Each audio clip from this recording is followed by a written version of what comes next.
ចាជម្រាបសួរនឹងអរគុណលោកអ្នកនាងដែលកំពុងតែបើកស្ដាប់ការផ្សាយរបស់វិទ្យុខ្មែរអន្តរជាតិ VOFM 105.5 ផ្សាយចេញពីរាជធានីភ្នំពេញស្ថានីយ៍ផ្សាយបន្ត3ទៀត 102.5 ខេត្តព្រះសីហនុ 88 MHz ខេត្តបាត់ដំបងនិងខេត្តសៀមរាបខណៈនេះនាងខ្ញុំខនចម្ប៉ារួមនឹងសក្តិកម្មវិធីព័ត៌មានទាំងអស់សូមជូនកម្មវិធីផ្សាយព័ត៌មានរយៈពេល1ម៉ោងសម្រាប់ព្រឹកថ្ងៃពុធទី1ខែមករាឆ្នាំ2014នេះចាំមុននឹងជូនព័ត៌មានពិស្ដានាងខ្ញុំសូមជូនពីមេតិការព័ត៌មានសំខាន់ជាមុនជំនុំចរចាថ្នាក់កម្ពុជារវាងគណៈបកធំទាំងពីរត្រូវលើកពេលបញ្ហាប្រឈមដែលរដ្ឋាភិបាលកម្ពុជាត្រូវបន្តដោះស្រាយនៅឆ្នាំ2014នេះក្រសួងការងារប្រកាសសម្រេចសារជាថ្មីដោយដំឡើងប្រាក់ខែ$100នៅក្នុងឆ្នាំ2014សម្រាប់កម្មករគ្រោះថ្នាក់ចរាចរណ៍ប្រចាំឆ្នាំ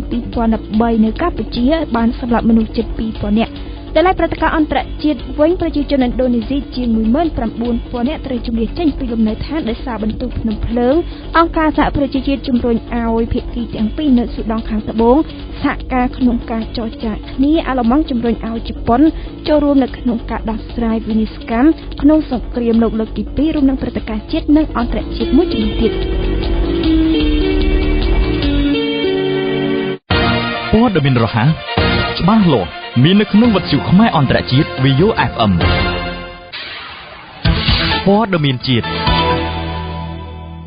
ចាផ្ដើមព្រឹត្តិការណ៍ព័ត៌មានជាតិស្ដីពីគម្រោងជំនួបកម្ពុជារបស់ថ្នាក់ដឹកនាំគណៈបកប្រជាជនកម្ពុជានិងគណៈបកសង្គ្រោះជាតិដែលបានកំណត់យកថ្ងៃទី2ខែមករាឆ្នាំ2014ខាងមុខនេះនឹងត្រូវលើកពេលតាមសំណើរបស់លោកសំរងស៊ីប្រធានគណៈបកសង្គ្រោះជាតិនេះបញ្យងតាមការបញ្ជាក់ដឹងពីលោកខៀវកញ្ញរដ្ឋមន្ត្រីក្រសួងព័ត៌មាននិងជាអ្នកនាំពាក្យរដ្ឋាភិបាលវ៉ាន់វុធាជូនព័ត៌មានលម្អិត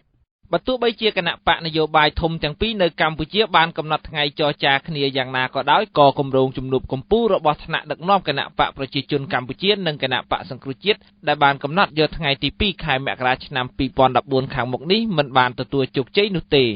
ការប្រជុំនឹងត្រូវលើកពេលនៅពេលក្រោយពីព្រោះមានសំណើពីលោកសំរងស៊ីប្រធានគណៈបកសង្គ្រោះជាតិវិញនេះបើតាមការបញ្ជាក់ពីលោកខៀវកញ្ញរដ្ឋរដ្ឋមន្ត្រីក្រសួងព័ត៌មាននិងជាអ្នកនាំពាក្យរដ្ឋាភិបាល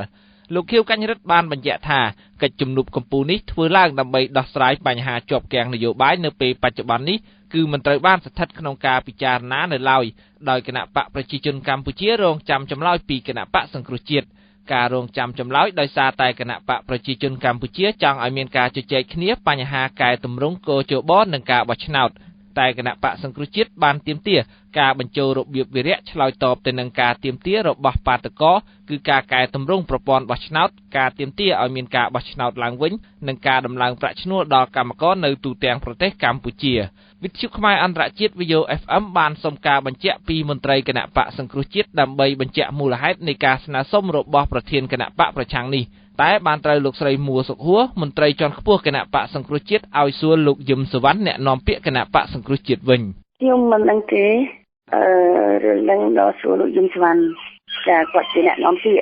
រឿងទាំងអស់នេះគឺជារឿងខ្ញុំមិនទុកឲ្យអ្នកនាំពាក្យគេនាំពាក្យចា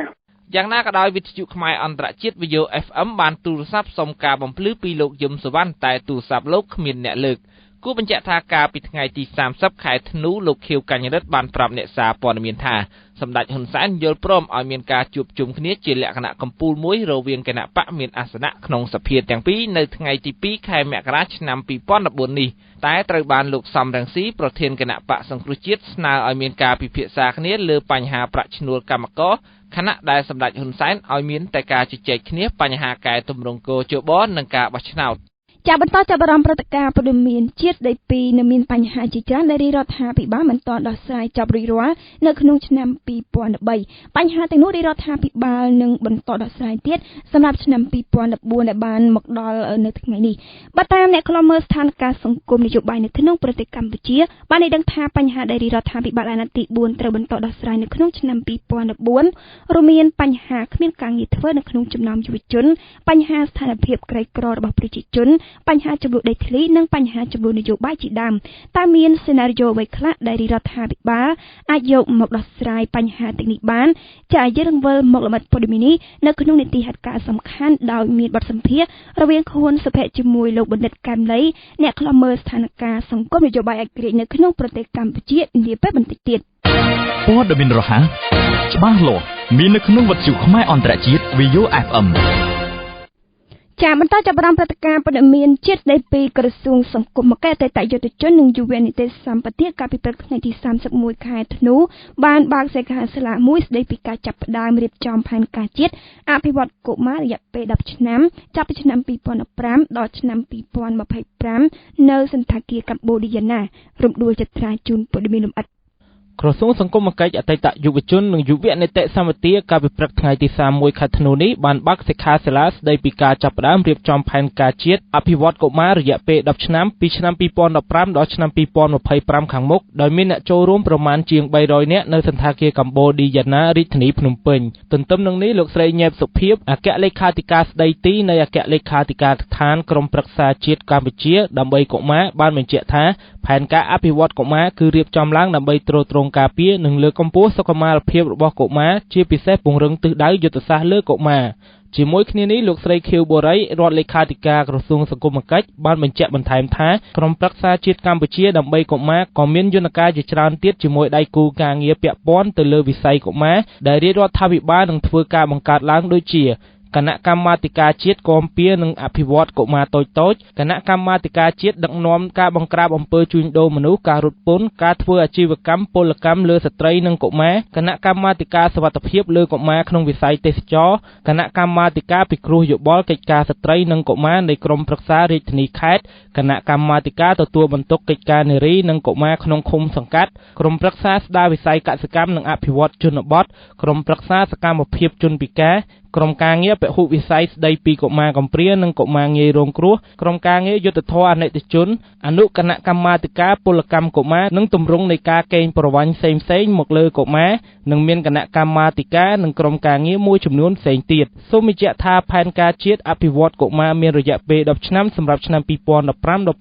2025គឺជាយុទ្ធសាស្ត្រដែលរៀបចំឡើងក្នុងគោលបំណងទ្រទ្រង់ការគាំពារនិងលើកកម្ពស់សុខុមាលភាពរបស់កុមារដើម្បីជៀសវាងពីការកេងប្រវ័ញ្ចផ្សេងៗមកលើកុមារចាក្រសួងការងារនិងបណ្ដុំបណ្ដាលវិជ្ជាជីវៈបានប្រកាសដំឡើងប្រាក់ខែកម្មករបប្រមាពី$80ទៅ$100ដោយចាប់ផ្ដើមអនុវត្តពីថ្ងៃទី1ខែកុម្ភៈឆ្នាំ2014តទៅការសម្រេចនេះគឺបានធ្វើឡើងបន្ទាប់ពីមានការធ្វើកតកម្មទាមទារដំឡើងប្រាក់ខែ$160ពីសំណាក់កម្មករតាមបណ្ដារោងចក្រមួយចំនួននៅក្នុងរាជធានីភ្នំពេញនិងនៅតាមបណ្ដាខេត្តនេះបញ្ជាក់តាមសេចក្តីសម្រេចថ្មីចុងក្រោយចុះហត្ថលេខាដោយលោកអ៊ិតសំហេងរដ្ឋមន្ត្រីក្រសួងការងារនៅថ្ងៃទី31ខែធ្នូឆ្នាំ2013យ៉ាងណាក៏ដោយសេចក្តីសម្រេចថ្មីស្តីពីការដំឡើងប្រាក់ខែកម្មករដល់$100នេះនៅមិនទាន់ដឹងច្បាស់ថាតើក្រុមសហជីពកម្មករទាំង6និងក្រុមកម្មករដែលបាននាំគ្នាធ្វើបាតកម្មទាមទារដល់$160នោះយល់ព្រមឬក៏យ៉ាងណានោះទេព័ត៌មានឈានមុខវិទ្យុខ្មែរអន្តរជាតិ VO FM ចាយ៉ាងហើយណាគ្រោះថ្នាក់ចរាចរណ៍បានសម្លាប់មនុស្សប្រមាណជា7,000នាក់នៅទូទាំងប្រទេសកម្ពុជានៅក្នុងពេញមួយឆ្នាំ2013នេះចំនួនគ្រោះថ្នាក់ចរាចរណ៍នេះមានការធ្លាក់ចុះបើប្រៀបធៀបទៅនឹងឆ្នាំ2012តែចំនួនអ្នកស្លាប់និងអ្នករងរបួសបានកើនឡើងប្រមាណជា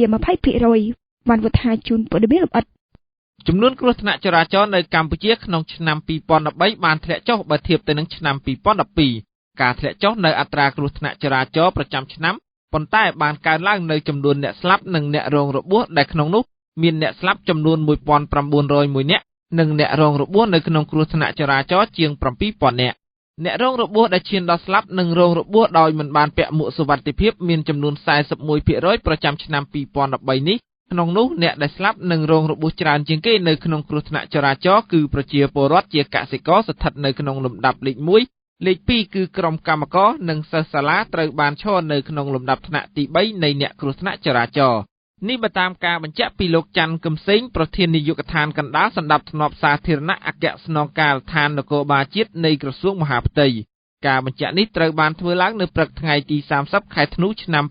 2013នៅក្នុងពិធីចែកមួកសុវត្ថិភាពដល់សិស្សក្នុងវិទ្យាល័យបឹងត្របែកនៅក្នុងពិធីនោះលោកច័ន្ទកឹមសេងបានអំពាវនាវឲ្យប្រជាពលរដ្ឋគោរពច្បាប់ចរាចរណ៍ដោយលោកចាត់ទុកថាការគោរពច្បាប់ចរាចរណ៍ផ្ដើមចេញពីយើងម្នាក់ៗគួរបញ្ជាក់ថាគ្រោះថ្នាក់ចរាចរណ៍នៅកម្ពុជាគេសង្កេតឃើញបានកើតឡើងនៅពេលដែលអ្នកបើកបរមានជាតិស្រវឹងនិងបើកបរមិនគោរពច្បាប់ចរាចរណ៍ជាដើមហើយសេចក្តីព្រាងច្បាប់ចរាចរណ៍ផ្លូវគោកថ្មីមួយរបស់រដ្ឋាភិបាលនឹងតម្រូវឲ្យធ្វើការផាកពិន័យគុណទ្វេចំនួន5ដងនៃការផាកពិន័យចាស់ចំពោះអ្នកមិនបានពាក់មួកសុវត្ថិភាពត្រឹមត្រូវ ថ្នាក់ដឹកនាំសហភាពសហជីពកម្ពុជាលោករងឈុនត្រូវបានរាជរដ្ឋាភិបាលកម្ពុជាប្រកាសប្តឹងទៅតុលាការដើម្បីចាត់វិធានការតាមផ្លូវច្បាប់ដោយសារតែសហជីពមួយនេះជាសហជីពដែលបង្កើតឡើងដោយខុសច្បាប់មិនតែប៉ុណ្ណោះបានធ្វើសកម្មភាពញុះញង់ឲ្យកម្មករចូលរួមបាតកម្មជាមួយខ្លួនក្នុងការទាមទារដំឡើងប្រាក់ខែទៀតផងនេះបញ្យល់តាមសេចក្តីជូនដំណឹងរបស់គណៈរដ្ឋមន្ត្រីដែលបានចេញផ្សាយកាលពីថ្ងៃទី30ខែធ្នូហេងសំណាងជូនព័ត៌មានលម្អិតលោករងឈុនប្រធានសហភាពសហជីពកម្ពុជាត្រូវបានរដ្ឋាភិបាលប្តឹងទៅតុលាការដើម្បីចាត់វិធានការតាមផ្លូវច្បាប់ដោយសារតែសហជីពមួយនេះជាសហជីពដែលបង្កើតឡើងដោយខុសច្បាប់ហើយមិនតែប៉ុណ្ណោះបានធ្វើសកម្មភាពញុះញង់ក្រុមកម្មករឲ្យចូលបាតកម្មជាមួយខ្លួនក្នុងការទាមទារដំឡើងប្រាក់ខែនេះបញ្យល់តាមសេចក្តីជូនដំណឹងលេខ2102របស់ទីស្តីការគណៈរដ្ឋមន្ត្រីផ្ញើជូនរដ្ឋមន្ត្រីក្រសួងកាងារដើម្បីសុំគោលការណ៍ស្តីពីការដាក់កំហិតលើសហជីពចំនួន5និងសមាគម1ដែលបានដឹកនាំបាតកម្មប្រឆាំងនឹងការដំឡើងប្រាក់ឈ្នួលគោលសម្រាប់កម្មករនិយោជិតផ្នែកវិជ្ជាភ័ណ្ឌកាត់ដេរនិងស្បែកជើងដែលបានចុះផ្សាយកាលពីថ្ងៃទី30ខែធ្នូសេចក្តីជូនដំណឹងដដែលក៏បានធ្វើការព្រមានជាផ្លូវការចំពោះសហជីពទាំង5រួមមានសហភាពសហជីពប្រជាធិបតេយ្យកម្មករកាត់ដេរសម្ព័ន្ធសហជីពជាតិនៃឧស្សាហកម្មវិជ្ជាភ័ណ្ឌកាត់ដេរកម្ពុជាសម្ព័ន្ធសហជីពចលនាកម្មករសហជីពសេរីកម្មករនៃព្រះរាជាណាចក្រកម្ពុជានិងសម្ព័ន្ធសហជីពកម្ពុជាត្រូវតែបញ្ឈប់សកម្មភាពបាតកម្មរបស់ខ្លួនជាបន្ទាន់ប្រសិនបើនៅតែរឹងទទឹងទៀតនោះក្រសួងកាងារនឹងចាត់វិធានការតាមផ្លូវច្បាប់យ៉ាងម៉ឺងម៉ាត់បំផុតពាក់ព័ន្ធនឹងបញ្ហានេះលោករងឈុនប្រធានសហភាពសហជីពកម្ពុជាបានលើកឡើងថាសកម្មភាពដែលលោកធ្វើសប្តាហ៍ថ្ងៃនេះគឺមិនមែនជារឿងខុសច្បាប់នោះឡើយហើយថាសហជីពរបស់លោកបានសុំចុះបញ្ជីការរួចហើយតែក្រសួងកាងារមិនព្រមចេញបញ្ជីការឲ្យសហជីពរបស់លោកនោះទេអ្វីដែលយើងធ្វើវាអត់មានរឿងខុសច្បាប់ហើយចៅតាសហភាពសហជីពកម្ពុជាអត់មានបញ្ជីការអានឹងមកពីក្រសួងការងារអត់ចេញបញ្ជីការឲ្យតាខ្ញុំបានដាក់ស្នើសុំទៅក្រសួងឲ្យក្រសួងចុះបញ្ជីការប្រធានសហភាពសហជីពកម្ពុជារូបនេះបានបន្តថាទោះបីជាមិនបានចុះបញ្ជីការក៏ដោយក៏វាមិនមែនជារឿងខុសច្បាប់នោះដែរព្រោះនៅក្នុងរដ្ឋធម្មនុញ្ញក៏បានធានានិងនៅក្នុងអនុសញ្ញាពលកម្មអន្តរជាតិលេខ8798ក៏បានធានាដែរថាមិនចាំបាច់ចុះបញ្ជីក៏ធ្វើសកម្មភាពបានដែរទោះបីសហភាពអត់មានបញ្ជីការក៏ដោយក៏អត់មានអីខុសដែរពីព្រោះនៅក្នុងរដ្ឋធម្មនុញ្ញបានធានាហើយនៅក្នុងអនុសញ្ញា LO លេខ8798ក៏បានធានាដែរមិនចាំបាច់ចុះបញ្ជីការនោះទេយើងអាចធ្វើសកម្មភាពបានសូមបញ្ជាក់ផងដែរថារដ្ឋាភិបាលបានប្រកាសប្តឹងលោករងឈុនទៅតុលាការបែបនេះគឺស្របពេលដែលលោករងឈុនកំពុងដឹកនាំសកម្មភាពបាតកម្មជាមួយក្រុមកម្មកររោងចក្រក្នុងការទាមទារដំឡើងប្រាក់ខែគោល$160ក្នុងមួយខែចាប់ពីឆ្នាំ2014ខាងមុខនេះព័ត៌មានរហ័សច្បាស់លាស់មាននៅក្នុងវិទ្យុខ្មែរអន្តរជាតិ VO FM ចាបិទបញ្ចប់ព្រឹត្តិការណ៍ព័ត៌មានជាតិស្តីពីសមាគមគ្រូបង្រៀនកម្ពុជាឯករាជ្យបានរៀបចំពិធីសម័យលើកទី5ដើម្បីបោះឆ្នោតជ្រើសរើសថ្នាក់ដឹកនាំសមាគមបន្តសម្រាប់អាណត្តិទី5នៅថ្ងៃទី30ខែធ្នូការធ្វើសម័យបោះឆ្នោតជ្រើសរើសថ្នាក់ដឹកនាំអាណត្តិទី5នេះបានបោះឆ្នោតឲ្យលោករងឈុននៅតែជាប្រធានសមាគមគ្រូបង្រៀនកម្ពុជាឯករាជ្យនេះរយៈពេល1អាណត្តិទៀតវ៉ាន់វុធាជូនព័ត៌មានលម្អិត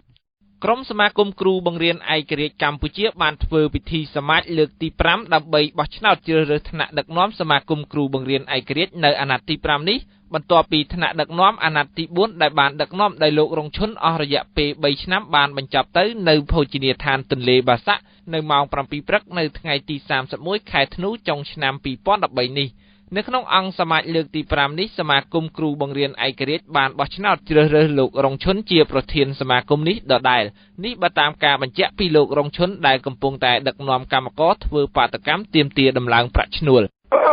ការជ្រើសរើសប្រធានសមាគមនៅតែខ្ញុំដឹកនាំដដែលដោយលោកគ្រូអ្នកគ្រូបានគ្រប់គ្រងខ្ញុំលើកលោកបន្ទាប់ពីបោះឆ្នោតជ្រើសរើសប្រធានសមាគមគ្រូបង្រៀននេះហើយសមាគមក៏នឹងត្រូវត្រួតពិនិត្យសារឡើងវិញនៅរាល់កិច្ចការទាំងឡាយដែលបានធ្វើកន្លងមកដោយសមាគមនៅក្នុងរយៈពេល3ឆ្នាំកន្លងអង្គសមាជដដែលក៏នឹងបានពិភាក្សាមើលលក្ខន្តិកៈនិងបទបញ្ជាផ្ទៃក្នុងដើម្បីពិភាក្សាធ្វើវិសោធនកម្មរាល់ចំណុចខ្វះខាតរបស់សមាគមផងដែរសមាគមគ្រូបង្រៀនឯករាជ្យក៏បានអនុម័តនៅគោលនយោបាយផែនការសកម្មភាពនិងគម្រោងថវិការបស់សមាគមសម្រាប់ពេល3ឆ្នាំខាងមុខបន្តទៀត ភ្លាមក្រោយវិបានជ្រើសរើសប្រធានសមាគមរួចមកថ្នាក់ដឹកនាំសមាគមគ្រូបង្រៀនឯករាជ្យបានអនុម័តលើគម្រោងរៀបចំធ្វើមហាបាតកម្មឬមហាកោតកម្មដើម្បីទាមទារដំឡើងប្រាក់ខែគ្រូបង្រៀននៅក្នុងប្រទេសកម្ពុជាឲ្យបានអបបរមា1លានរៀលក្នុងមួយខែហើយមហាបាតកម្មឬមហាកោតកម្មរបស់សមាគមគ្រូបង្រៀនឯករាជ្យនឹងត្រូវចាប់ផ្ដើមនៅថ្ងៃទី6ខែមករាឆ្នាំ2014គួរបញ្ជាក់ថានៅរយៈពេល3ឆ្នាំម្ដងសមាគមគ្រូបង្រៀនឯករាជ្យតែងតែប្រារព្ធពិធីជ្រើសរើសថ្នាក់ដឹកនាំរបស់សមាគមនេះហើយរាល់ពេល1ឆ្នាំម្ដងគេតែងតែឃើញសមាគមនេះប្រារព្ធទិវាគ្រូបង្រៀនឯករាជ្យនិងទាមទារដំឡើងប្រាក់ខែជារឿយៗវិទ្យុខ្មែរអន្តរជាតិ VU FM ផ្ដល់ជូនព័ត៌មានលឿនរហ័សនិងច្បាស់លាស់ផ្សាយជារៀងរាល់ថ្ងៃនៅព័ត៌មានជាតិព័ត៌មានអន្តរជាតិព័ត៌មានសន្តិសុខសង្គមហេតុការណ៍សំខាន់ប្រចាំថ្ងៃនិងនីតិសំខាន់មួយចំនួនទៀតដូចជានីតិសេដ្ឋកិច្ចជាតិនិងអន្តរជាតិបទវិភាគអន្តរជាតិនីតិបុគ្គលិកលក្ខណៈមេរៀងនាំនៅលើពិភពលោកបច្ចេកវិទ្យានិងវិទ្យាសាស្ត្រជួបជាមួយនឹងព្រឹត្តិការណ៍ប្រចាំសប្តាហ៍បច្ចុប្បន្នភាពសង្គមវប្បធម៌និងអរិយធម៌ខ្មែរនីតិសុខភាពនីតិជួបអ្នកសិល្បៈរួមជាមួយនឹងបទយកការប្រចាំថ្ងៃ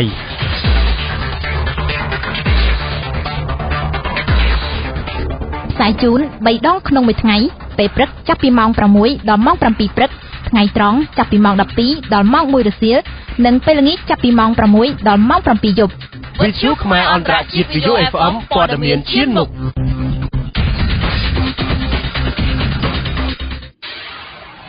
ព័ត៌មានអន្តរជាតិជាផ្ដាំព្រឹត្តិការណ៍ព័ត៌មានអន្តរជាតិស្ដីពីភ្នំភ្លើងស៊ីណាបូងដែលស្ថិតនៅភាគខាងលិចកោះស៊ូម៉ាត្រាប្រទេសឥណ្ឌូនេស៊ីមានចលនាម្ដងទៀតហើយកាលពីយប់ថ្ងៃទី30និងព្រឹកថ្ងៃទី31ខែធ្នូចលនានៃការផ្ទុះភ្នំភ្លើងនេះបានធ្វើឲ្យមនុស្សរាប់ពាន់នាក់ចាកចេញពីលំនៅដ្ឋានរបស់ខ្លួនទៅរកកន្លែងមានសុវត្ថិភាពពេញភេងលម្អិតព័ត៌មាននេះមានមនុស្សប្រមាណជាង 19000 នាក់បានចាកចេញពីលំនៅដ្ឋានរបស់ខ្លួនទៅរកទីកន្លែងមានសុវត្ថិភាពដោយសារតែភ្នំភ្លើងមួយឈ្មោះស៊ីណាបូងស្ថិតនៅភាគខាងលិចកោះស៊ូម៉ាត្រាប្រទេសឥណ្ឌូនេស៊ីមានចលនាផ្ទុះសាជាថ្មីការផ្ទុះជាថ្មីនេះបានកើតឡើងកាលពីយប់ថ្ងៃទី30និងនៅព្រឹកថ្ងៃទី31ខែធ្នូនេះដោយវាបានប្រោះផេះនិងកំទេចថ្មឡើងទៅលើអាកាសចម្ងាយប្រមាណ 7000 ម៉ែត្រនេះបើតាមការបញ្ជាក់របស់មន្ត្រីអាជ្ញាធរកាលពីព្រឹកថ្ងៃទី31ខែធ្នូមន្ត្រីអាជ្ញាធរបានបន្តថាភ្នំភ្លើងស៊ីណាបូងនេះគឺជាភ្នំភ្លើងមួយដែលស្ថិតនៅក្នុងកម្រិតគ្រោះថ្នាក់បំផុតដោយសារតែឥទ្ធិពលរបស់វាហើយអាជ្ញាធរបានផ្ដល់ដំណឹងឲ្យប្រជាពលរដ្ឋក៏ដូចជាព្រមានដល់ពួកគេថាមិនឲ្យចូលទៅជិតឬមានសកម្មភាពអ្វីមួយនៅចម្ងាយ5គីឡូម៉ែត្រពីភ្នំភ្លើងខាងលើនេះដើម្បីការពារកុំឲ្យមានប្រជាពលរដ្ឋគ្រោះថ្នាក់ដោយសារគ្រោះធម្មជាតិបន្ទុះភ្នំភ្លើងនេះក្រុមប៉ូលីសនិងទាហានត្រូវបានដាក់ពង្រាយនៅទីនោះក្នុងការជម្លៀសពួកគេចេញទៅរកទីកន្លែងមានសុវត្ថិភាពសូមបញ្ជាក់ថាប្រទេសឥណ្ឌូនេស៊ីគឺជាប្រទេសមួយដែលតែងតែរងគ្រោះដោយសារចលនារំញោចនៃការផ្ទុះភ្នំភ្លើងជាញឹកញាប់ចំណែកឯភ្នំភ្លើងស៊ីណាបូងគឺជាភ្នំភ្លើងមួយក្នុងចំណោមភ្នំភ្លើងជាច្រើនទៀតដែលស្ថិតនៅចំខ្សែក្រវ៉ាត់ភ្នំភ្លើងក្នុងប្រទេសឥណ្ឌូនេស៊ីនិងបានផ្ទុះលើកទី1កាលពីខែកញ្ញាកន្លងទៅបន្ទាប់ពីវាមានចលនាលើកដំបូងក្នុងឆ្នាំ2010គួររំលឹកថាកាលពីខែសីហាកន្លងទៅមានមនុស្ស5នាក់បានស្លាប់បាត់បង់ជីវិតនិងរាប់រយនាក់ផ្សេងទៀតបានចាកចេញពីលំនៅដ្ឋានរបស់ខ្លួននៅពេលដែលភ្នំភ្លើងនៅលើកោះតូចមួយស្ថិតនៅភាគខាងកើតខេត្ត Nusa Tenggara បានផ្ទុះចំណែកឯភ្នំភ្លើងដែលមានចលនាខ្លាំងជាងគេគឺភ្នំ Merapi បានបណ្ដាលឲ្យមានមនុស្សស្លាប់ជិត400នាក់ដោយការស្លាប់នេះគឺជាចំនួនមួយដែលបង្កឡើងដោយគ្រោះធម្មជាតិផ្ទុះភ្នំភ្លើងក្នុងប្រទេសឥណ្ឌូនេស៊ីកាលពីឆ្នាំ2010បន្តចាប់អារម្មណ៍ព្រឹត្តិការណ៍ព័ត៌មានអន្តរជាតិដោយធ្វើដំណើរទៅកាន់ប្រទេសស៊ូដង់ខាងត្បូងវិញម្ដងអគ្គលេខាធិការអង្គការសហប្រជាជាតិលោកបានគីមូនបានប្រកាសឲ្យមានការសហការគ្នារវាងភាគីទាំងសងខាងនៅក្នុងប្រទេសស៊ូដង់ខាងត្បូងគឺរវាងលោកសាល់វ៉ាគីអ៊ានិងលោករីកម៉ាចាដើម្បីងាកទៅរកការចរចាបញ្ចប់ការវាយប្រយុទ្ធគ្នានៅក្នុងប្រទេសដែលកំពុងហែកហួរដោយសារសង្គ្រាមមួយនេះលេងដេតជូនព័ត៌មានលម្អិតថ្លែងតាមទូរស័ព្ទជាមួយប្រធានាធិបតីស៊ូដង់ខាងត្បូងលោកសាវ៉ាគីអឺអគ្គលេខាធិការអង្គការសហប្រជាជាតិលោកបានគីមូនបានស្នើឲ្យភាគីទាំងពីរដែលកំពុងតែប្រឈមមុខដាក់គ្នាគឺលោកសាវ៉ាគីអឺនិងលោករីម៉ាឆាត្រូវចូលរួមសហការគ្នាក្នុងការចរចាដើម្បីបញ្ចប់ជម្លោះស៊ីវិលក្រៅពីនោះលោកបានគីមូនបានរំលឹកឡើងវិញថាអង្គការសហប្រជាជាតិរីករាយជានិច្ចក្នុងការជួយជ្រោមជ្រែងយ៉ាងពេញទំហឹងដើម្បីឲ្យកិច្ចចរចានេះអាចប្រព្រឹត្តទៅបានដោយជោគជ័យនិងដោយសន្តិវិធីជាមួយគ្នានេះលោកបានសង្កត់ធ្ងន់ពីតម្រូវការដើម្បីឲ្យមានអ្នកទទួលខុសត្រូវចំពោះការវាយប្រហារលើជនស៊ីវិលហើយលោកក៏បានស្វាគមន៍ផងដែរចំពោះការបដិញ្ញាចិត្តរបស់លោកគីអឺក្នុងការព្រមដឹកនាំការប្រជុំនិងបានត្រៀមរួចរាល់ក្នុងការពិភាក្សាបញ្ចប់ជម្លោះក្តៅគគុកនេះ តើតើនឹងបញ្ហាខាងលើកាលពីព្រឹកថ្ងៃទី30ខែធ្នូក្រុមប្រឹក្សាសន្តិសុខអង្គការសហប្រជាជាតិបានប្រារព្ធកិច្ចប្រជុំមួយស្ដីពីកិច្ចខិតខំប្រឹងប្រែងចុងក្រោយបំផុតដើម្បីពង្រឹងកងទ័ពរក្សាសន្តិភាពរបស់អង្គការសហប្រជាជាតិនៅក្នុងប្រទេសថ្មីបំផុតនេះសូមបញ្ជាក់ថាដោយសារតែសង្គ្រាមស៊ីវិលបានធ្វើឲ្យប្រជាជនសូដង់ខាងត្បូងប្រមាណជា 1000 នាក់បានស្លាប់បាត់បង់ជីវិតជាង 120,000 នាក់បានរត់ភៀសខ្លួនចេញពីលំនៅឋានរបស់ខ្លួននិងមនុស្សរាប់ពាន់នាក់ផ្សេងទៀតទៅច្រកកោននៅក្នុងជំរំអង្គការសហប្រជាជាតិចំណែកឯមូលហេតុដែលបណ្ដាលឲ្យមានការបាញ់ប្រហារគ្នានេះដោយសារតែសូដង់ខាងត្បូងជាតំបន់មួយដែលសម្បូរប្រេងកាតហើយដូច្នេះហើយបានជាពួកឧទាមធ្វើការវាយឆ្មក់ដើម្បីដណ្ដើមកាន់កាប់តំបន់ទាំងនោះរហូតដល់មានការវាយប្រហារជាទ្រង់ទ្រាយធំព័ត៌មានឈានមុខវិទ្យុខ្មែរអន្តរជាតិ VU FM ចាបិទបញ្ចប់ព្រឹត្តិការណ៍ព័ត៌មានអន្តរជាតិថ្ងៃនេះស្ដីពីការពីថ្ងៃទី30ខែធ្នូអាឡឺម៉ង់បានជំរុញឲ្យប្រទេសជប៉ុនចូលរួមដោះស្រាយដោយស្មោះត្រង់ជាមួយប្រទេសដែលពាក់ព័ន្ធដទៃទៀតចំពោះមហន្តរាយនៃសង្គ្រាមលោកលើកទី2ការប្រកាសនេះគឺបានធ្វើឡើងបន្ទាប់ពីនាយករដ្ឋមន្ត្រីជប៉ុនលោក Shinzo Abe បានធ្វើដំណើរទៅគោរពវិញ្ញាណក្ខន្ធនៅវិហារ Yasukuni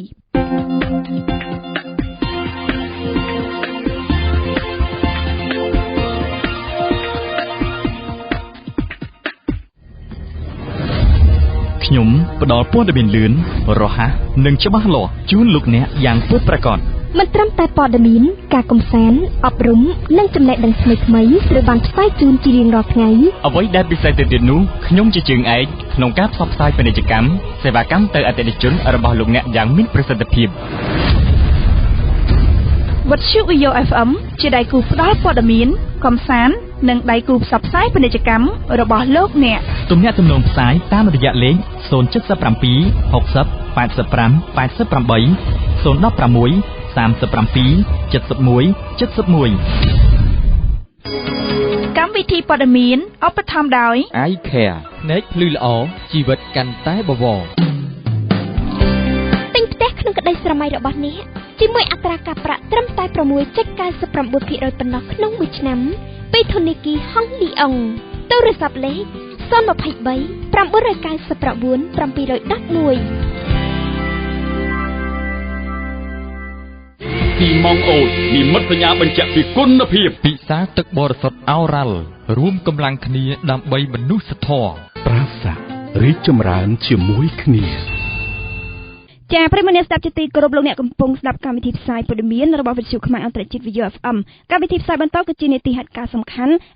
នៅក្នុងថ្ងៃនេះស្ដីពីបញ្ហាប្រឈមដែលរដ្ឋាភិបាលកម្ពុជាត្រូវបន្តដោះស្រាយនៅឆ្នាំ2014ដែលមានបទសម្ភាសន៍រវាងខួនសុភ័ក្រជាមួយលោកកែមលីអ្នកខ្លំមើលស្ថានភាពសង្គមនយោបាយនៅកម្ពុជានីតិពាណិជ្ជករប្រចាំសប្តាហ៍របស់យ៉ាន់ឌីណាស្ដីពីកត្តា3ដែលធ្វើឲ្យក្រុមហ៊ុនខ្មែរ Brewery Limited មានភាពជោគជ័យនីតិបទចុះការរបស់សាវិសាស្ដីពីក្រុមគ្រូពេទ្យស្ម័គ្រចិត្តអាមេរិកនិងចុះព្យាបាលជំងឺដែលឥតគិតថ្លៃជូនប្រជាពលរដ្ឋនៅរាជធានីខេត្តចំនួន5នៅក្នុងប្រទេសកម្ពុជានិងបិទបញ្ចប់កម្មវិធីផ្សាយព័ត៌មាននាងខ្ញុំនឹងសង្ខេបជូនព័ត៌មានសំខាន់ៗឡើងវិញស៊ីម៉ងដែលមានគុណភាពខ្ពស់កម្រិតស្តង់ដារមានភាពរឹងមាំជាប់ស្វិតរហ័សទាន់ចិត្តនិងចំណេញថវិកាស៊ីម៉ងអូតគឺជាស៊ីម៉ងតែមួយគត់ដែលខ្ញុំជឿរើសស៊ីម៉ងអូតនិមិត្តសញ្ញាបញ្ជាក់ពីគុណភាពបទពិសោធន៍ជាង100ឆ្នាំរបស់យើងធ្វើឲ្យយើងយល់ច្បាស់ពីភាពចាំបាច់នៃការរីកចម្រើនពីជំនាន់មួយទៅជំនាន់មួយទៀតដូច្នេះហើយយើងតែងតែនៅក្បែរលោកអ្នកជានិច្ចដើម្បីជួយសម្រេចគោលដៅអនាគតលោកអ្នកធនាគារ Hong Leong ជឿជាក់តាំងពីឆ្នាំ1905លោកអ្នកកំពុងស្ដាប់ការផ្សាយវិទ្យុខ្មែរអន្តរជាតិ VU FM ហេតុការណ៍សំខាន់មានកត្តា ជាច្រើនដែលរដ្ឋាភិបាលមិនទាន់ដោះស្រាយចប់រួចរាល់នៅក្នុងឆ្នាំ2013បញ្ហាទាំងនោះរដ្ឋាភិបាលនឹងបន្តដោះស្រាយទៀតសម្រាប់ឆ្នាំ2014ដែលបានមកដល់នៅថ្ងៃនេះបើតាមអ្នកខ្លំមើលស្ថានភាពសង្គមនយោបាយនៅក្នុងប្រទេសកម្ពុជាបានឲ្យដឹងថាបញ្ហាដែលរដ្ឋាភិបាលអាណត្តិទី4ត្រូវបន្តដោះស្រាយនៅក្នុងឆ្នាំ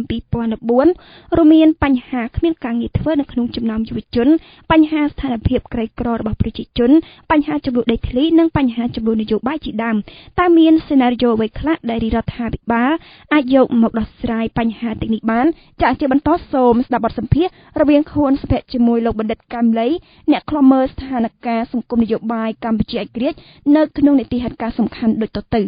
ជំរាបលោកកែមលីបាទជំរាបសួរខ្ញុំសូមបញ្ជាក់អស់លោកនាងអ្នកស្ដាប់ថាលោកកែមលីគឺជាអ្នកវិភាគបញ្ហាសង្គមនយោបាយនៅក្នុងប្រទេសកម្ពុជាលោកក៏ជាអ្នកវិភាគឯករាជ្យមួយរូបផងដែរលោកកែមលីឃើញថាបញ្ហាដែលរដ្ឋាភិបាលអាណត្តិទី4នឹងបន្តរហូតដល់អាណត្តិទី5នេះគឺមានបញ្ហាជាច្រើនដូចជាបញ្ហាតំបន់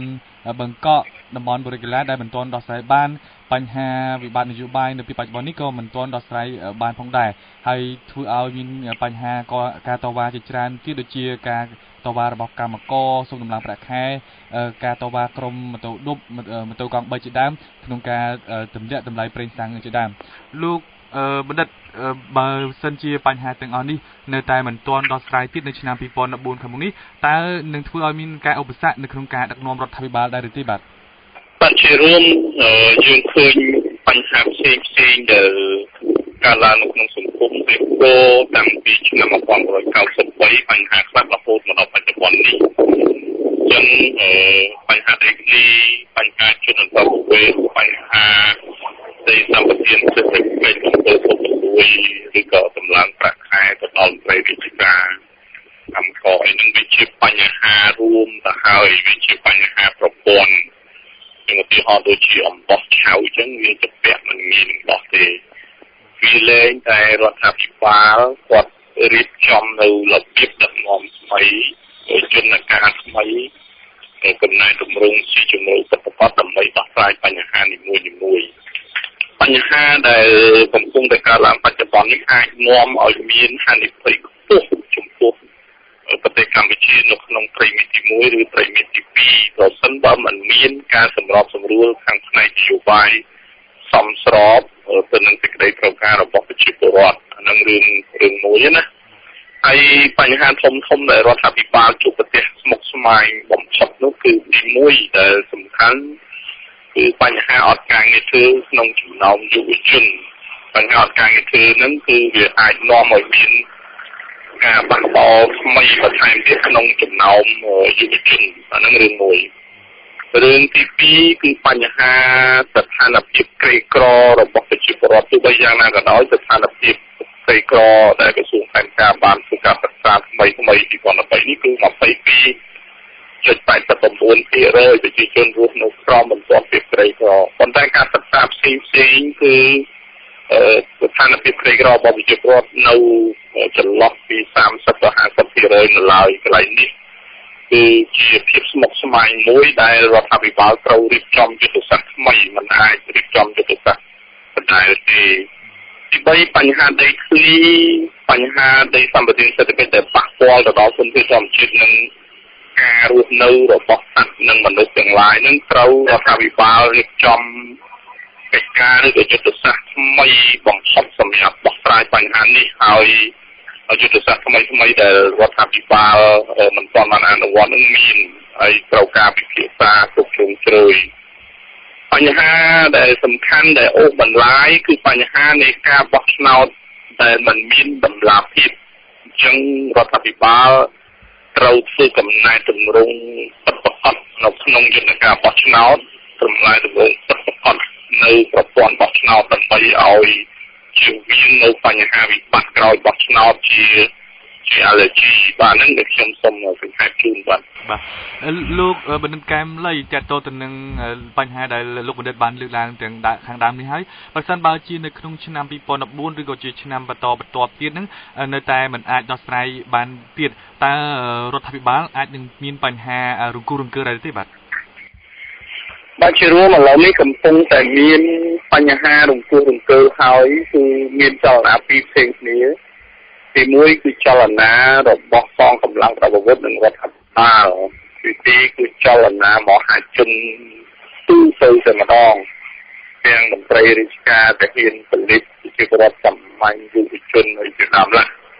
ចលនាថ្មីនេះរដ្ឋាភិបាលនិងគណៈបកនៅក្នុងសង្គមខ្មែរត្រូវជជែកពិភាក្សាដើម្បីឆ្លៀតឱកាសដើម្បីទាញយកប្រយោជន៍ពីចលនាប្រជាពលរដ្ឋថ្មីនេះបានន័យថាប្រជាពលរដ្ឋខ្លាយទៅជាប្រជាពលរដ្ឋមួយដែលឆ្លាតឆ្លៀងវៃប្រជាពលរដ្ឋមួយដែលresilientចឹងទាំងយុទ្ធសាស្ត្រទាំងការឆ្លើយតបទាំងរបបនយោបាយទាំងរបៀបដឹកនាំត្រូវស្របទៅតាមភាពវៃឆ្លាតរបស់ប្រជាពលរដ្ឋបើមិនចឹងទេគឺអ្នកដឹកនាំដើរក្រោយប្រជាពលរដ្ឋឬក៏ឆ្លាតបណ្ដោយប្រជាពលរដ្ឋមិនអាចទាន់នៅស្ថានភាពទាំងអស់នេះទេហើយបើសិនបើយើងមិនមានការផ្លាស់ប្ដូររបៀបដឹកនាំថ្មីប្រទេសខ្មែរយើងអាចអនុវត្តនៅប្រវត្តិសាស្ត្រជ្រាំដែលគឺមានន័យការអាចនឹងទទួលរងនៅការផ្ដួលរំលំពីកម្លាំងមហាជននៅថ្ងៃណាខែណាឬក៏ឆ្នាំណាមួយជាមិនខានបាទលោកមនិតកាំលីលោកមនិតគិតថា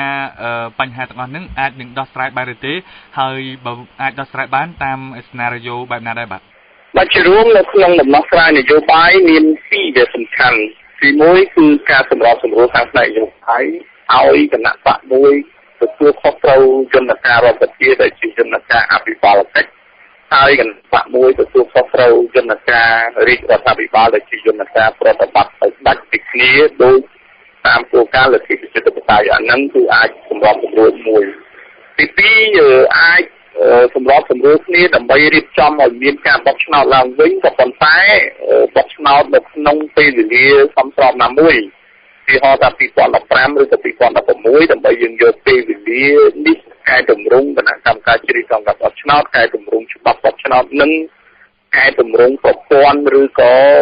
ឧបករណ៍នានាសម្រាប់ធ្វើការបោះឆ្នោតអានឹងទី2ដែលសំខាន់យុទ្ធសាស្ត្រនៃការកាត់បន្ថយភាពក្រីក្ររដ្ឋាភិបាលត្រូវរៀបចំឲ្យមានផែនការអភិវឌ្ឍសេដ្ឋកិច្ចគ្រួសារក្រៅពីផែនការអភិវឌ្ឍជាតិនិងផែនការអភិវឌ្ឍថ្នាក់ក្រោមជាតិហើយយុទ្ធសាស្ត្រដើម្បីជួយឲ្យយុវជនមានការងារធ្វើគ្រប់គ្នារដ្ឋាភិបាលត្រូវសម្លឹងមើលការកំណត់គោលនយោបាយប្រាក់ខែអបបរមានិងទម្លាក់ថវិកាឬក៏វិភាគថវិការដ្ឋទៅក្នុងប្រព័ន្ធ3យ៉ាងតិចគឺប្រព័ន្ធរដ្ឋាភិបាលប្រព័ន្ធឯកជននិងប្រព័ន្ធសង្គមស៊ីវិលហើយយើងអាចគ្រប់គ្រងនៅនិរន្តរភាពបរិស្ថានឬក៏ព្រៃឈើបានយើងអាចពន្លឿននៅការចុះបញ្ជីដីធ្លីសហគមន៍ជនជាតិដើមភាគតិចទាំង502សហគមន៍នឹងអត់អស់ហើយពិនិត្យលើការអនុវត្តដីសម្បត្តិសេដ្ឋកិច្ចដើម្បីប្រមូលចូលមកដីរដ្ឋវិញក្នុងករណីដែលក្រុមហ៊ុនណាដែលមិនអនុវត្តតាមច្បាប់ឬក៏អនុសិទ្ធស្តីអំពីការផ្ដោតដីសម្បត្តិសេដ្ឋកិច្ចចំណុចទាំងអស់នេះខ្ញុំគិតថាអាចនឹងជជែកគ្នាយ៉ាងស៊ីជម្រៅហើយធ្វើអ្វីដែលថ្មីក្រៅពីអ្វីដែលខ្លួនកំពុងតែធ្វើបា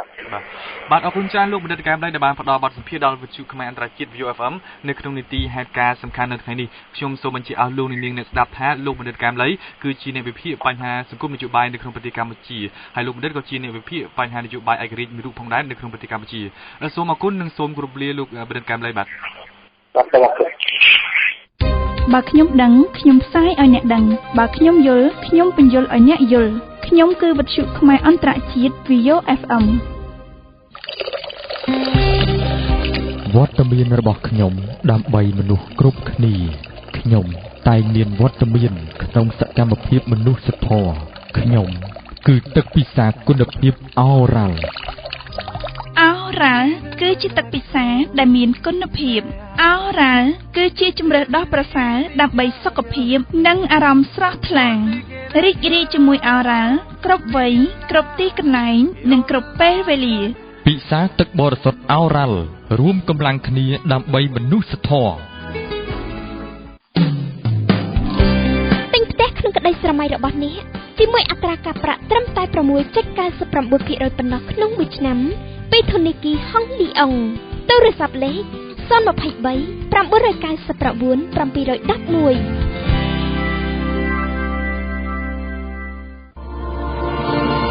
711 វិទ្យុខ្មែរអន្តរជាតិ VOFM ជាវិទ្យុឯករាជ្យមួយដែលត្រូវបានបង្កើតឡើងក្នុងគោលបំណងផ្ដល់ជូនប្រិយមិត្តអ្នកស្ដាប់នៅព័ត៌មានប្រកបដោយវិជ្ជាជីវៈពិតប្រាកដចំណេះដឹងទូទៅយ៉ាងទូលំទូលាយការកម្សាន្តក្នុងលក្ខណៈថ្លៃថ្នូរនិងបង្កប់ដោយការអប់រំដើម្បីក្លាយទៅជាវិទ្យុដែលជាទីទុកចិត្តរបស់ប្រិយមិត្តអ្នកស្ដាប់វិទ្យុ VOFM ត្រូវបានដឹកនាំដោយអ្នកសារព័ត៌មានអ្នករៀបចំកម្មវិធីនិងពិធីករពិធីការិនីដែលមានវិជ្ជាជីវៈខ្ពស់ប្រកបដោយឆន្ទៈយ៉ាងមោះមុតនៅក្នុងអាជីពរបស់ខ្លួនទំនាក់ទំនងផ្សាយតាមរយៈលេខ077 60 85 88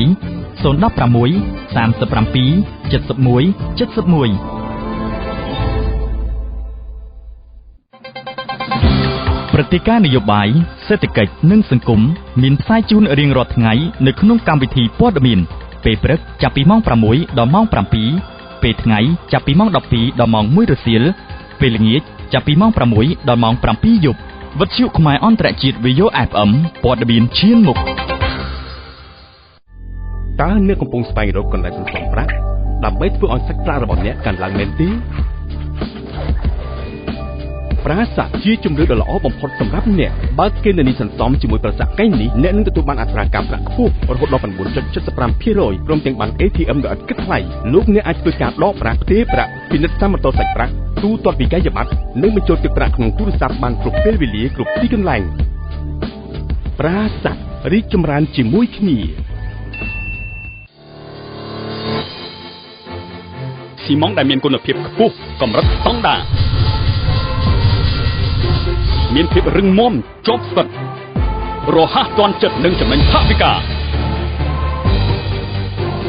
ស៊ីម៉ងអូតគឺជាស៊ីម៉ងតែមួយគត់ដែលខ្ញុំជឿរើសស៊ីម៉ងអូតនិមិត្តសញ្ញាបញ្ជាក់ពីគុណភាពបទពិសោធន៍ជាង100ឆ្នាំរបស់យើងធ្វើឲ្យយើងយល់ច្បាស់ពីភាពចាំបាច់នៃការរីកចម្រើនពីចំនួនមួយទៅចំនួនមួយទៀតដូច្នេះហើយយើងតែងតែនៅក្បែរលោកអ្នកជានិច្ចដើម្បីជួយសម្រេចគោលដៅអនាគតលោកអ្នកធនាគារហុងលីអុងជឿជាក់តាំងពីឆ្នាំ1905នាទីពាណិជ្ជករប្រចាំសប្តាហ៍ចានៅក្នុងទីពាណិជ្ជករប្រចាំសប្តាហ៍នៅថ្ងៃនេះយ៉ាលីណាបានជួបសម្ភាសជាមួយលោក Peter Liang អគ្គនាយករងជាន់ខ្ពស់របស់ក្រុមហ៊ុនខ្មែរ Brewery Limited ដែលជាក្រុមហ៊ុនផលិតស្រាបៀរកម្ពុជាតើហេតុអ្វីបានជាក្រុមហ៊ុនខ្មែរ Brewery Limited ដែលជាក្រុមហ៊ុនក្នុងស្រុកសម្រេចចិត្តដាក់ទុនវិនិយោគលើការផលិតស្រាបៀរនៅកម្ពុជាហើយថាតើអ្វីជាគោលដៅទៅមុខរបស់ក្រុមហ៊ុនខ្មែរមួយនេះចាស់ជាបន្តសូមស្ដាប់បទសម្ភាសន៍រវាងយ៉ាលីណាជាមួយលោក Peter Liang ដូចតទៅជំរាបសួរលោក Peter Liang បាទជំរាបសួរលោក Peter Liang ជាសំណួរដំបូងរបស់ខ្ញុំតើមានមូលហេតុអ្វីដែលធ្វើឲ្យក្រុមហ៊ុនខ្មែរ Brewery Limited សម្រេចបោះទុននៅក្នុងប្រទេសកម្ពុជាមូលហេតុដែលក្រុមហ៊ុនស្រាបៀរកម្ពុជាខ្ញុំបាទបានមានគំនិតចង់វិនិយោគទុនទៅលើរោងចក្រផលិតស្រាបៀរកម្ពុជាឈ្មោះថារោងចក្រខ្មែរ Brewery Limited ដោយសារនៅឆ្នាំ2005គឺក្រុមហ៊ុនរបស់ខ្ញុំមួយប៉ែកគឺកាន់ខាងផ្នែក consumer product គ្រឿងម្ហូបអាហារក្នុងនោះមានស្រាបៀរមួយដែរតែគាត់ថាស្រាបៀរនោះគឺក្រុមហ៊ុនខ្ញុំបាននាំចូលពីប្រទេសជិតខាងក្រោយពេលដែលខ្ញុំបាននាំចូលប្រទេសកម្ពុជាក៏ឃើញថាទីផ្សារប្រទេសកម្ពុជាមានការរីកចម្រើនទៅលើវិស័យទីផ្សារស្រាបៀរឆ្នេះក៏ក្រុមហ៊ុនបានធ្វើការសិក្សាស្រាវជ្រាវអស់រយៈពេលប្រហែលជា7-2 ឆ្នាំក៏សម្រាប់ចិត្តថាវិនិយោគទុនទៅលើរោងចក្រផលិតស្រាបៀរកម្ពុជាតើរយៈពេលប្រហែលឆ្នាំប្រហែលខែដែរដើម្បីចេញជារោងចក្រផលិតស្រាបៀរមួយរយៈពេលយូរណាស់បាទបើនិយាយទៅតាំងពីខ្ញុំសិក្សាពីទីផ្សារចំណាយពេលរបស់ខ្ញុំនឹងអស់ប្រហែលជា1ឆ្នាំកន្លះហើយខ្ញុំត្រូវតាក់ទងក្រុមហ៊ុនផ្គត់ផ្គង់គ្រឿងចក្រមកពីបរទេសក្រុមហ៊ុនទាំងនោះសុទ្ធតែក្រុមហ៊ុនអាល្លឺម៉ង់ទាំងអស់គឺវាចំណាយរយៈពេលប្រហែល1ឆ្នាំកន្លះតែទៀតនឹងគឺដើម្បីយើងបញ្ចប់ថាតើយើងគួរយកគ្រឿងចក្រយើងប្រភេទណាហើយគ្រឿងចក្រយើងត្រូវបំពាក់របៀបម៉េចបាទហើយតើយើងត្រូវការធ្វើកុងត្រាជាមួយនឹងក្រុមហ៊ុនអ្នកផ្គត់ផ្គង់នឹងអញ្ចឹងនៅចុងឆ្នាំ2009នៅថ្ងៃទី13ខែ12 2009គឺក្រុមហ៊ុនជីបម៉ុងគ្រប់បានសញ្ញាកុងត្រាជាមួយនឹងក្រុមហ៊ុនអាល្លឺម៉ង់ Siemens ជាអ្នកផ្គត់ផ្គង់ជាកញ្ចប់ turnkey បានន័យថារោងចក្រទាំងអស់ហ្នឹងគឺផ្គត់ផ្គង់តែក្រុមហ៊ុនតែម្នាក់នេះគឺក្រុមហ៊ុន Siemens ហ្នឹងនៅអាល្លឺម៉ង់ហ្នឹងចាលោក Peter Lieng តើមូលហេតុអ្វីដែលលោកជ្រើសរើសយកក្រុមហ៊ុនអាល្លឺម៉ង់ជាដៃគូនៅក្នុងការដំឡើងរោងចក្រដោយសារបច្ចេកវិទ្យាផលិតស្រាបៀរដែលមានថាបើយើងនិយាយទៅស្រាបៀរដែលល្បីបំផុតលើពិភពលោកគឺនៅប្រទេសអាល្លឺម៉ង់ហើយអញ្ចឹងបច្ចេកវិទ្យាផលិតស្រាបៀរទាំងអស់នៅលើពិភពលោកយើងបើយើងពិភាក្សាទៅមើលរោងចក្រផ្សេងទៀតក្រុមហ៊ុនផ្សេងទៀតសុទ្ធតែបំពាក់គ្រឿងចក្រមកពីប្រទេសអាល្លឺម៉ង់ទាំងអស់យើងបាននិយាយរួចហើយអំពីការដំឡើងរោងចក្រប៉ុន្តែឥឡូវនេះយើងនិយាយអំពីវត្ថុធាតុដើមនិងគ្រឿងផ្សំវិញម្ដងលោក Peter Lieng តើវត្ថុធាតុដើមឬក៏គ្រឿងផ្សំផលិតស្រាបៀរកម្ពុជាយកមកពីណាហើយមានអ្វីខ្លះដែរក្រុមហ៊ុនខ្មែរ Brew Limited យើងគឺយើងដូចខ្ញុំបាននិយាយពីមុនអញ្ចឹងគឺយើងផ្ដោតទៅលើគុណភាពសំខាន់សូម្បីតែគ្រឿងចក្រយើងត្រូវការគ្រឿងចក្រដែលល្អផលិតស្រាបៀរអញ្ចឹងបើសិនជាយើងគ្មានវត្ថុធាតុដើមល្អដើម្បីផលិតស្រាបៀរទេក៏យើងមិនអាចផលិតស្រាបៀរមួយដែលរសជាតិឆ្ងាញ់គុណភាពល្អដូច្នេះខាងក្រុមហ៊ុនរបស់ខ្ញុំបាននឹងសម្រេចចិត្តយកវត្ថុធាតុដើមទាំងអស់ដែលផលិតស្រាបៀរនឹងមកពីប្រទេសអឺរ៉ុបជាប្រទេសហូឡង់ដូចជាប្រទេសដេនម៉ាកប្រទេសអាល្លឺម៉ង់ឧទាហរណ៍ដូចស្រូវសាលីរបស់ខ្ញុំបានគឺនឹងនាំចូលមកពីប្រទេសទាំង3ហ្នឹងចំពោះហប់គឺខ្ញុំយកចេញមកពីប្រទេសអាល្លឺម៉ង់តែមួយគត់លោក Peter Lieng សូមបញ្ជាក់ច្បាស់អ្វីទៅជាហប់គឺជាវត្ថុធាតុដើមមួយដ៏សំខាន់សម្រាប់ផលិតស្រាបៀរដែរទី1គេផ្ដល់ជាតិល្វីងក៏ប៉ុន្តែទន្ទឹមនឹងហ្នឹងហប់គឺវាផ្ដល់ជាតិមួយគេហៅជាភាសាអង់គ្លេសគេហៅថា aroma អញ្ចឹងហប់វាជារុក្ខជាតិមួយដែលផ្ដល់រសជាតិទាំងពីរហ្នឹងអញ្ចឹងហប់មួយចំនួនធំគឺផ្ដល់បានតែគេហៅថារសជាតិល្វីងទេតែហប់មួយចំនួនតូចទៀតគឺអាចផ្ដល់ជាតិអារ៉ូម៉ាហ្នឹងតែហប់ដែលផ្ដល់អារ៉ូម៉ាហ្នឹងក៏តម្លៃវាថ្លៃដែរតើដំណើរការចែកចាយចាប់ផ្ដើមឡើងតាំងពីពេលណាដែរលោក Peter Lieng នៅក្នុងប្រទេសកម្ពុជាសម្រាប់ស្រាបៀរកម្ពុជានេះស្រាបៀរកម្ពុជាបានចាប់ផ្ដើមសម្ពោធចេញលក់នៅប្រទេសកម្ពុជាទី1គឺនៅថ្ងៃទី1ខែ11 2011ដែលវិនិយោគទុនធំ$60 លានដើម្បីបង្កើតរោងចក្រស្រាបៀរមួយដ៏ទំនើបពាក់គ្រឿងចក្រដោយបច្ចេកវិទ្យាអាល្លឺម៉ង់ទុកធាតុដើមមកពីអឺរ៉ុបទាំងអស់ដូច្នេះក្រុមហ៊ុនខ្មែរ Brewery ក៏ចង់បង្ហាញជូនប្រជាជនកម្ពុជាដែរថាយើងក៏អាចផលិតស្រាបៀរមួយដ៏មានគុណភាពខ្ពស់ហើយក៏ឆ្ងាញ់តែសម្រាប់តម្រូវការប្រជាជនខ្មែរជាសំណួរចុងក្រោយរបស់ខ្ញុំអ្វីទៅជាភាពខុសគ្នាឬក៏ជាលក្ខណៈពិសេសនៅក្នុងការផលិតស្រាបៀរកម្ពុជាក៏ដូចជាកត្តាមួយឆ្ពោះទៅរកភាពជោគជ័យចំណុចសំខាន់ដើម្បីផលិតស្រាបៀរឲ្យឆ្ងាញ់ដូចតួខ្លួនមនុស្សយើងទាំងមូលចឹងខ្លួនមនុស្សយើងទាំងមូលมันអាចអត់មានអ្វីទេមនុស្សយើងមួយដែលយើងប្រកែតែបើសិនជាយើងគ្មានដៃមួយជាហៀងក៏យើងអាចថាយើងខ្វះសមត្ថភាពប្រៀបធៀបជាមួយអ្នកដទៃដែរដូច្នេះរោងចក្រស្រាបៀរគឺដូចគ្នាអញ្ចឹងតួខ្លួនយើងទាំងមូលมันអាចអត់កន្លែងណាមួយបានទាំងអស់អញ្ចឹងគ្រឿងចក្រត្រូវតែល្អត្រូវតែទំនើបត្រូវតែធ្វើទៅគេហៅថាភាសាខ្មែរហៅថាអនាម័យល្អបើភាសាអង់គ្លេសគេថា hygienic ទី2វត្ថុធាតុដើម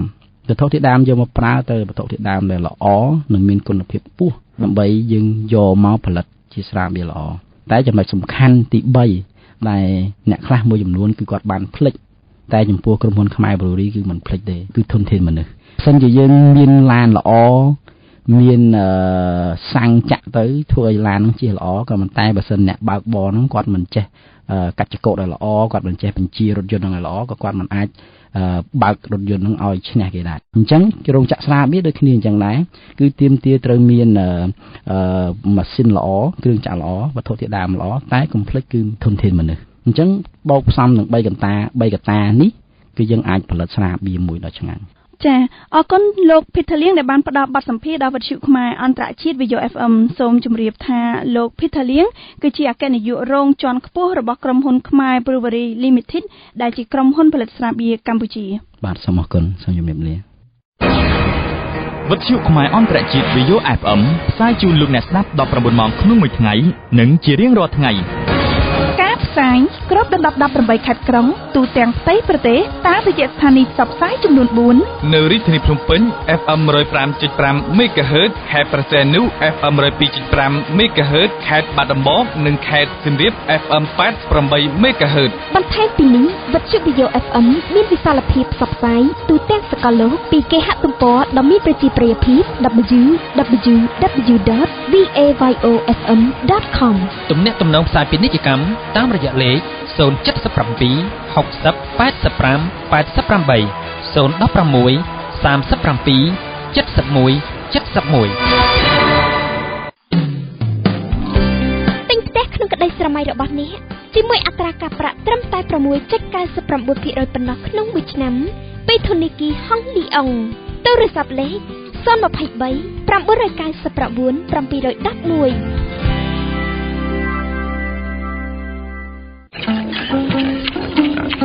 ណែពុកវាខ្ញុំឃើញប៉ាអសុកចិញ្ចឹមជ្រូកល្អ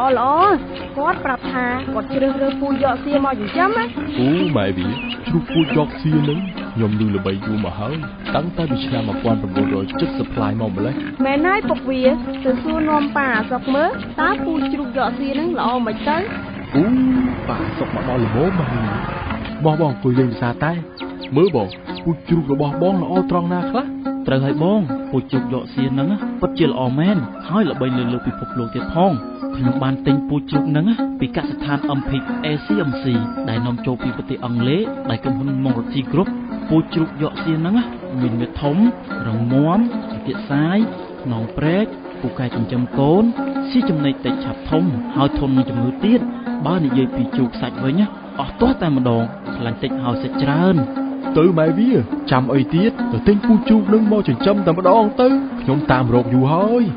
សូមទំនាក់ទំនងទិញតាមរយៈទូរស័ព្ទលេខ078 666 996 078 666 997 ពូជមានការជឿជាក់បទយកការនៅថ្ងៃទី31ខែធ្នូក្រុមគ្រូពេទ្យស្ម័គ្រចិត្តមកពីសហរដ្ឋអាមេរិកឬហៅកាត់ថា IMO បានដឹកនាំសមាជិកក្រុមចំនួន78នាក់មកពិនិត្យនិងព្យាបាលជំងឺដែលកើតថ្លៃជូនប្រជាពលរដ្ឋនៅក្នុងឃុំភ្នំតូចស្រុកឧដុង្គខេត្តកំពង់ស្ពឺសកម្មភាពមនុស្សធម៌នេះបានធ្វើឡើងដោយមានការសម្របសម្រួលពីសហភាពសហព័ន្ធយុវជនកម្ពុជាគូបញ្ជាក់ថា IMO នឹងធ្វើការចុះពិនិត្យព្យាបាលជំងឺជូនប្រជាពលរដ្ឋដោយឥតគិតថ្លៃនៅក្នុងខេត្តចំនួន5នៅក្នុងប្រទេសកម្ពុជាក្នុងនោះរួមមានខេត្តកំពង់ស្ពឺភ្នំពេញតាកែវក្រុងព្រះសីហនុនិងខេត្តសៀមរាបចាស់ជាបន្តសូមស្ដាប់បទយការនេះដែលរៀបចំឡើងដោយសាវិសាដូចតទៅ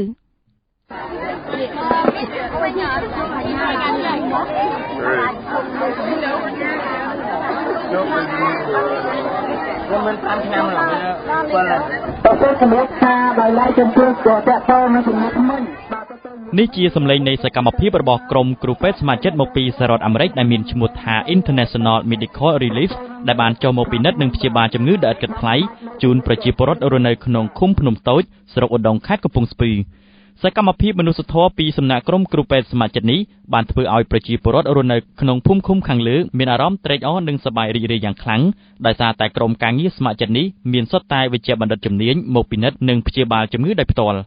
កំពុងតែអង្គុយរងចាំការពិគ្រោះនិងព្យាបាលជំងឺពីសំណាក់ក្រុមគ្រូពេទ្យស្ម័គ្រចិត្តក្នុងបរិវេណមណ្ឌលសុខភាពត្រពាំងល្វាក្នុងស្រុកឧដុង្គខេត្តកំពង់ស្ពឺលោកយាយហងនឹមមានអាយុ75ឆ្នាំជាប្រជាពលរដ្ឋរស់នៅក្នុងភូមិឃុំខាងលើបាននិយាយថាលោកយាយមានអារម្មណ៍ត្រេកអរដោយសារតែបានទទួលការព្យាបាលដោយបង់ប្រាក់ពីសំណាក់ក្រុមគ្រូពេទ្យស្ម័គ្រចិត្តនេះដែរនឹងព្រោះខ្ញុំវាអត់ស្រួលក្នុងខាងឆ្វេងហ្នឹងណាវាចិត្តតែហត់ចិត្តតែញ័រភ័យពេកក៏មិនស្រួលអពេកក៏មិនស្រួលវារឿងអីគេក្តាក់អីក្ដុងឯណាហ្នឹងភ័យយប់ហ្នឹងដេកអត់លក់អីសម្រាប់អត់លក់ហើយហត់ជាមួយគ្នានេះលោកយាយហងនឹមក៏ចង់ឲ្យមានការព្យាបាលជំងឺជាលក្ខណៈស្ម័គ្រចិត្តនេះធ្វើឡើងឲ្យបានញឹកញាប់ក្នុងភូមិឃុំរបស់លោកយាយផងដែរព្រោះវាអាចជួយសម្រួលបានខ្លះទៅលើការចំណាយទិញថ្នាំនៅតាមមន្ទីរពេទ្យឯកជនមួយចំនួនចង់ឲ្យមកញឹកញាប់ពួកអីដល់ឥឡូវយល់ច្បាស់ទៅពីដើមខ្ញុំមិនទាន់យល់ឥឡូវយល់ច្បាស់ទៅចង់ឲ្យមកញឹកញាប់ពួកអីខ្លួនឯងទៅឆ្ងាយមិនកើតទៅពេទ្យឆ្ងាយយើងអត់មានលុយ ដល់ឡែកលោកតាអែមហៀងអាយុ76ឆ្នាំនិងជាប្រជាពលរដ្ឋរស់នៅក្នុងភូមិឃុំខាងលើនេះផងដែរបាននិយាយថាលោកតាមានអារម្មណ៍សាទរយ៉ាងខ្លាំងចំពោះក្រុមគ្រូពេទ្យស្ម័គ្រចិត្តនេះដែលមានទឹកចិត្តមនុស្សធម៌ក្នុងការជួយដល់ប្រជាពលរដ្ឋពិសេសមនុស្សចាស់ជរាដូចជាលោកតាផ្ទាល់មានអារម្មណ៍ចង់បានអញ្ចឹងទៅអត់សាទរនេះខ្ញុំលោកបានចេះជួយប្រជាពលរដ្ឋដែលអ្នកចាស់ជរាឈឺអីមានរោគអីនឹងខ្ញុំលោកខ្ញុំមានរីករាយដល់ខ្លាំងដែរលោកបានចេះជួយប្រជាពលរដ្ឋសូមបញ្ជាក់ថាការចុះមកពិនិត្យនិងព្យាបាលជំងឺជូនប្រជាពលរដ្ឋដោយឥតគិតថ្លៃនេះគឺធ្វើឡើងដោយមានការសម្របសម្រួលពីសហភាពសហព័ន្ធយុវជនកម្ពុជាក្នុងគោលបំណងដើម្បីជួយសម្រួលការលំបាករបស់ប្រជាពលរដ្ឋក្រីក្រដែលមានជំងឺប្រចាំកាយហើយពុំមានលទ្ធភាពទិញថ្នាំពេទ្យសម្រាប់ព្យាបាលជាមួយគ្នានេះផងដែរយុវតីអឹងឡុងអេងជាសិស្សរៀននៅវិទ្យាល័យចន្ទថ្នាលនិងជាអ្នកស្ម័គ្រចិត្តមួយរូបក្នុងសហភាពសហព័ន្ធយុវជនកម្ពុជាបានសម្ដែងអារម្មណ៍សប្បាយរីករាយចំពោះវត្តមានរបស់ក្រុមគ្រូពេទ្យស្ម័គ្រចិត្តដែលបានចុះមកព្យាបាលជំងឺជូនប្រជាពលរដ្ឋដោយឥតគិតថ្លៃនេះទន្ទឹមនឹងនេះយុវតីឡុងអេងបានបញ្ជាក់បន្ថែមថាមានចិត្តសប្បាយរីករាយខ្លាំងណាស់ដែលថ្ងៃហ្នឹងបានមកចូលរួមសហការជាមួយក្រុមគ្រូពេទ្យស្ម័គ្រចិត្តមកពីសហរដ្ឋអាមេរិកខ្ញុំគិតថាវាជាចំណុចល្អមួយដែលមានក្រុមគ្រូពេទ្យមួយក្រុមមកពីសហរដ្ឋអាមេរិកមកជួយប្រជាជននៅកម្ពុជាដែលគេចំណាយទាំងថវិកាផ្ទាល់ខ្លួននិងថ្នាំពេទ្យហើយចំណាយទាំងពេលវេលាមកជួយប្រជាជននៅកម្ពុជាអញ្ចឹងក្នុងនាមខ្ញុំជាយុវជនមួយអត់មានអ្វីជាធំដុំដើម្បីជួយទេមានតែការចោះជួយសម្របសម្រួលនិងជួយជារៀបចំទីកន្លែងឬក៏រៀបចំបរិវេណនឹងឲ្យវាមានភាពងាយស្រួលដល់ហើយយុវជនមាសសុភាជាយុវជនស្ម័គ្រចិត្តមួយរូបផងដែរនៅវិទ្យាល័យចន្ទថ្នាលបានបង្ហាញអារម្មណ៍ស្រដៀងគ្នានេះដែរថាសុភាមានអារម្មណ៍រីករាយពេលបានចូលរួមស្ម័គ្រចិត្តក្នុងការជួយសម្របសម្រួលក្នុងសកម្មភាពមនុស្សធម៌នេះខ្ញុំនៅពេលបានចូលរួមអញ្ចឹងខ្ញុំមានអារម្មណ៍សប្បាយមូលហេតុព្រោះខ្ញុំគិតថាការងារនេះគឺជាការងារស្ម័គ្រចិត្តហើយណាមួយបានក្រុមគ្រូពេទ្យគេមកចោះជួយអញ្ចឹងយើងក៏សប្បាយចិត្តខ្លាំងដោយសារវាអត់កម្រៃអីខ្លះហ៎បងចុងក្រោយខ្ញុំសូមអរគុណដល់ក្រុមគ្រូពេទ្យហើយខ្ញុំចង់ឲ្យក្រុមគ្រូពេទ្យទាំងអស់ចោះជួយស្ម័គ្រចិត្តយ៉ាងឲ្យបានយ៉ាងតិចសូមបញ្ជាក់ថាក្នុងសកម្មភាពមនុស្សធម៌នេះផងដែរលោកងួនវាសនាអភិបាលស្រុកឧដុង្គបានថ្លែងអំណរគុណចំពោះក្រុមគ្រូពេទ្យស្ម័គ្រចិត្ត International Medical Relief ដែលបានចុះជួយពិនិត្យព្យាបាលជំងឺជូនប្រជាពលរដ្ឋដោយឥតគិតថ្លៃហើយការចុះជួយនេះក៏ជាការបំពេញបន្ថែមនៅសេវាសាធារណៈរបស់មន្ទីរពេទ្យរដ្ឋនិងមន្ទីរពេទ្យឯកជនមួយចំនួនផងដែរថ្ងៃនេះគឺប្រជាពលរដ្ឋនៅក្នុងឃុំភ្នំតូចស្រុកឧដុង្គមានការសប្បាយរីករាយយ៉ាងខ្លាំងដែលបានក្រុមគ្រូពេទ្យស្ម័គ្រចិត្តមកពីប្រទេសអាមេរិកមកពិនិត្យព្យាបាលដោយឥតគិតថ្លៃហើយមានការសម្របសម្រួលពីសហភាពសហព័ន្ធយុវជនកម្ពុជានៅខេត្តកំពង់ស្ពឺហើយការជួយនេះជាការបំពេញបន្ថែមនៅសេវាសាធារណៈរបស់រដ្ឋក៏ដូចជាមន្ទីរពេទ្យឯកជនមួយចំនួនដែលកាយវិការដ៏ល្អប្រពៃនេះយើងខ្ញុំទាំងអស់គ្នាពិតជាមានការសប្បាយរីករាយនិងថ្លែងអំណរគុណយ៉ាងពន់ពេកចំពោះអង្គការ